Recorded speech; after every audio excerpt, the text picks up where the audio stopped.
Hi, I am making this video bilingual.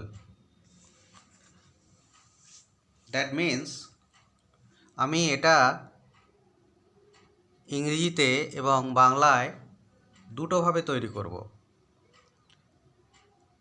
একটা outline দেওয়ার চেষ্টা করছি কেমিস্ট্রির, যারা 6, 7, 8-এ পড়ে বা যারা আগে আর্টস পড়েছে, মাধ্যমিক পর্যন্ত সায়েন্স পড়েছে, তারপরে আর্টস পড়েছে, কিন্তু বিশেষ প্রয়োজনে এখন কিছু সায়েন্সের টপিকসের রিভিশন দরকার পড়েছে তাদের জন্য, এবং যে বয়স্ক মানুষেরা বিজ্ঞান, বিশেষ করে কেমিস্ট্রি নিয়ে ইন্টারেস্টেড, ছোটদেরকে বোঝাতে চান, নিজেরাও ব্যাপারটা বুঝতে চান, তাদের জন্য এই ভিডিওটায়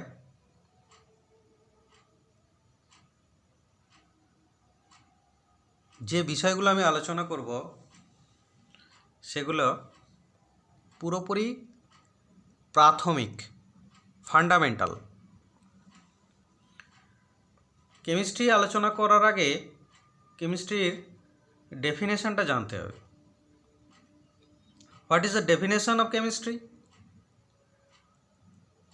Different books says differently. The one accepted version is the branch of science where composition of matter is explained or described or studied. বিজ্ঞানের যে শাখায় পদার্থের গঠন আলোচনা করা হয় সেটা হচ্ছে রসায়ন। তাহলে পদার্থ কি, পদার্থ কিভাবে গঠিত হয়, এই ব্যাপার স্যাপারটাই কেমিস্ট্রির আলোচনার বিষয়। পদার্থের গঠন আলোচনা করতে গেলে পদার্থ কাকে বলে সেটা আগে জানতে হবে। যে পদার্থ কি? যার ভর আছে, জড়তা আছে ও ভেদ্যতা ধর্ম আছে। অভেদ্যতা ধর্ম মানে হচ্ছে যে একই স্থানে দুটো পদার্থ থাকতে পারে না। পদার্থ কিছুটা জায়গা অধিকার করে, সেই তাকে সরিয়ে তারপর অন্য একটা জায়গায়, তাকে সরিয়ে তবে অন্য একটা বস্তুকে, অন্য একটা পদার্থকে সেই স্থানে রাখতে হয়। পদার্থের এই ধর্মগুলো তার গঠনের কাজে বিশেষ লাগে না, কিন্তু যখন আমরা পদার্থকে শ্রেণীবিভাগ করি তখন মৌলিক, যৌগিক ও মিশ্র পদার্থে ভাঙি। মৌলিক, যৌগিক ও মিশ্র পদার্থে ভাঙি। এবার এই মৌলিক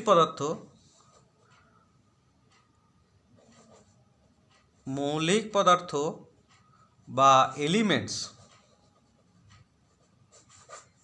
এই এলিমেন্টসদের তিনটে ভাগে ভাগ করছি আমরা: metal, non metal and metalloids. Not metal, non metal and metalloids. ধাতু, অধাতু এবং ধাতুকল্প। ধাতু কারা? সাধারণত শক্ত, তড়িৎ তাপ পরিবহন করে আর অক্সিজেনের সঙ্গে রিয়াকশান করলে যে অক্সাইড হয় সেটা ক্ষারীয় হয়।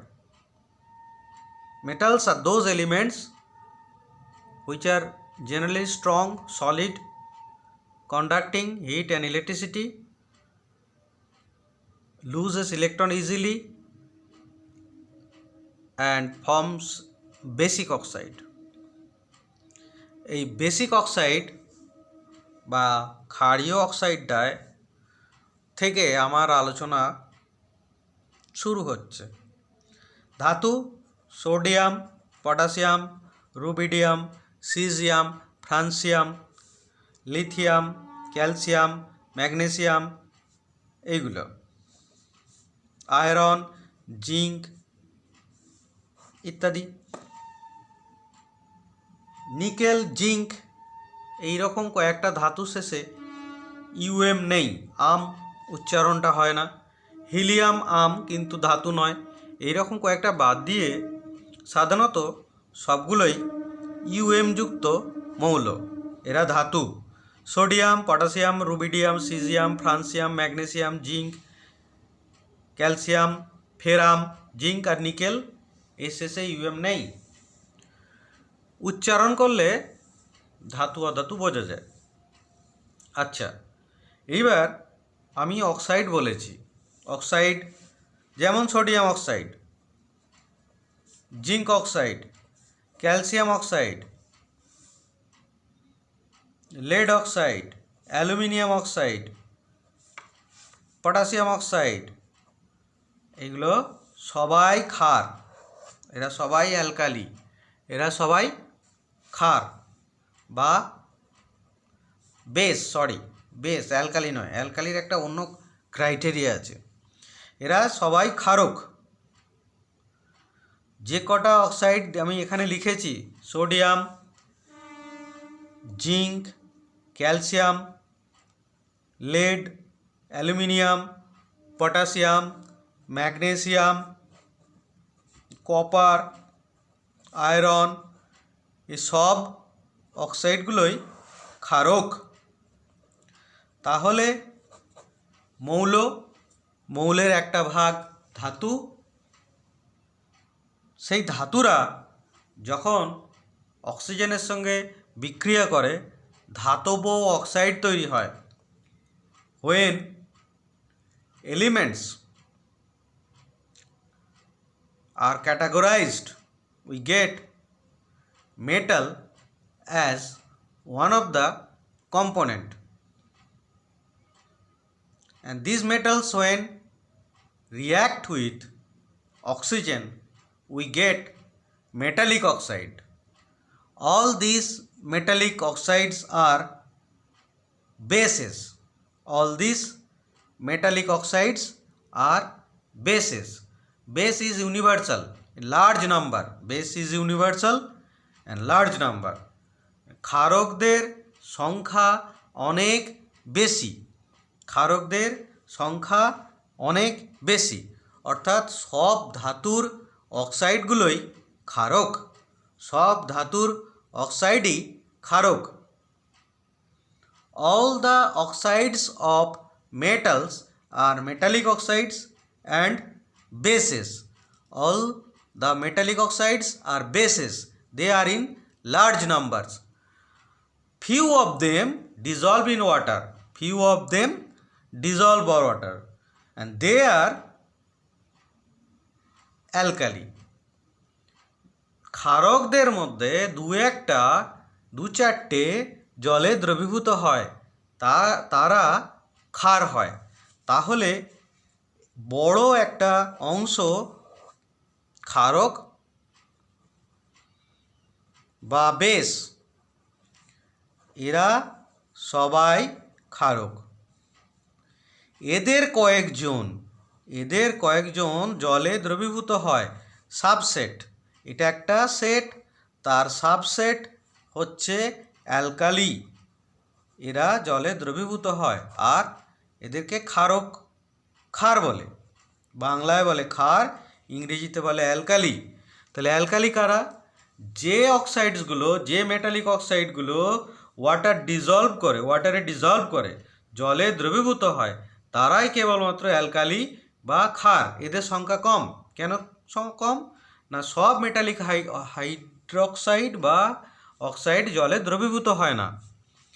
এই যে অ্যালুমিনিয়াম হাইড্রক্সাইড বা অ্যালুমিনিয়াম অক্সাইড, এইটা একটা ক্ষারক, কারণ এতে ধাতু আছে, অক্সিজেন বা হাইড্রক্সাইড আছে, এটা একটা ক্ষারক, কোনো সন্দেহ নেই, এটা একটা ক্ষারক।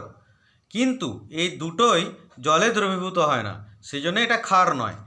আর সোডিয়াম অক্সাইড, যদি ধরি সোডিয়াম অক্সাইড Na2O, এটা ক্ষারক, অবশ্যই ক্ষারক। কেন ক্ষারক?